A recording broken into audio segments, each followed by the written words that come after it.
여러분 안녕하세요. 저는 오늘 여러분의 풍성한 묵상을 도울 황혜리 간사입니다. 오늘은 6월 25일이죠. 우리 민족이 남북으로 분단된 아픔을 겪은 지 71주년이 되는 날입니다. 나라를 위해 희생하신 분들을 기억하면서 기도하는 마음으로 하루를 시작하면 좋겠습니다. 그럼 오늘의 풍삼 큐티를 시작하겠습니다.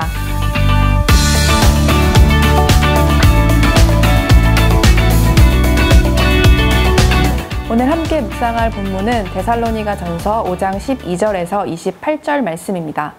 바울은 데살로니가 교회에 첫 번째 편지를 쓰면서 주님의 재림에 대한 이야기를 합니다. 특히 5장 전반부에서는 주님이 다시 오실 것을 알고 깨어 있으라고 가르칩니다.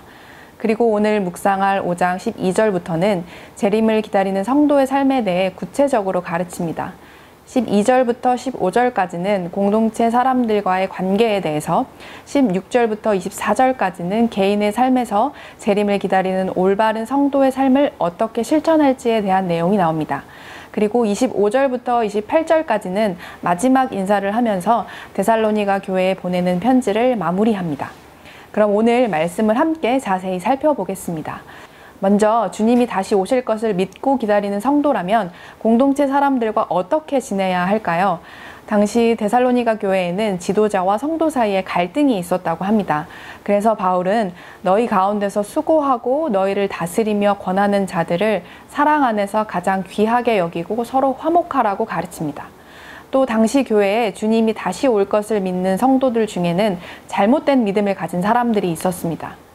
어차피 세상의 끝이 올 거라면 지금 열심히 살아봐야 무슨 소용이 있나 하면서 게으르게 사는 자들이 있었던 것이죠. 그래서 바울은 이들을 권면하고 마음이 약한 자들을 격려하고 힘이 없는 자들을 붙들어주라고 당부합니다. 그 외에 모든 사람을 대하는 올바른 태도는 오래 참는 것, 악을 악으로 갚지 않고 항상 선을 따르는 것이라고도 가르칩니다. 이렇게 바울은 재림을 기다리는 올바른 성도의 삶의 첫 번째는 공동체의 덕을 세우는 것이라고 가르칩니다. 바울은 언제나 공동체의 덕을 세우는 삶을 먼저 강조했습니다. 그리고 이어서 개인의 삶에 대한 가르침을 이어갔습니다. 항상 기뻐하라, 쉬지 말고 기도하라, 범사에 감사하라. 굉장히 유명한 말씀이죠. 재림을 기다리는 성도의 매일의 삶이 어떠해야 하는지 핵심적으로 잘 정리한 문장이라고 생각합니다. 또 당시 데살로니가 교회에는 성령의 은사를 거부하는 자들이 있었는데요. 바울은 그들에게 성령을 소멸하지 말고 예언, 즉 하나님의 말씀을 선포하고 나누는 자들을 멸시하지 말라고 지시합니다. 저는 항상 기뻐하고 쉬지 말고 기도하고 범사에 감사하라는 말씀을 보면 그런 삶이 과연 가능할까 하는 의문이 들더라고요. 또 이것이 우리를 향한 하나님의 뜻이라고 하니까 순종은 해야겠고 이 마음 한편에 부담감이 들더라고요.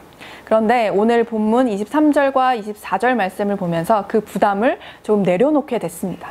하나님은 친히 우리를 거룩하게 하시는 분이고 또 주님이 다시 오실 때 우리가 주님 앞에 흠없는 모습으로 서 있기를 원하시는 분입니다.